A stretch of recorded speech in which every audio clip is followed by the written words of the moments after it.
My name's Bob Breen, I'm from Armor Pro Audio, and today we're going to talk a bit about putting together the tech for your home studio. Let's just start at your mouth and let's work our way around the chain. On the other side of your mouth, obviously, is a microphone. This is a good place to spend some money to get something decent that you like the sound of. Try to have a listen to it before you buy it if you can. Borrow one, talk to your rep, and if you can listen to it in your space, all the better. That microphone will be on a stand.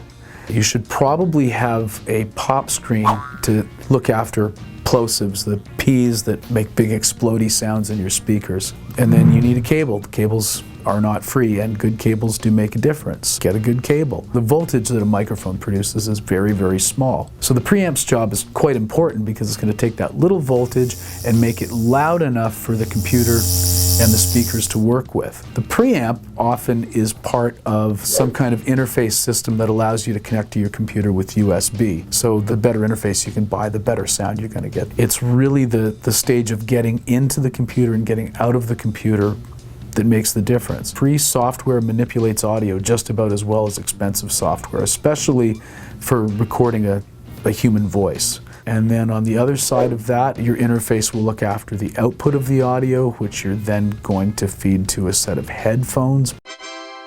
It's great to record with headphones on so that you can hear the sound of your voice in the mic, and you can also tell if you move a little bit or if you're making sounds with your mouth. It kind of gives you a better sense of what you're going to get in your final recording. And lastly, a pair of speakers. And I suppose the thing to remember there is all speakers lie to some degree. What you want to do with those speakers is experiment with where you place them in the room, because 80% of what you hear from those speakers is actually going to be the room, not the speakers themselves. So before you throw your speakers out, try them in different configurations. Try setting them on foam or tweaking the placement, experimenting with how close they are to the walls.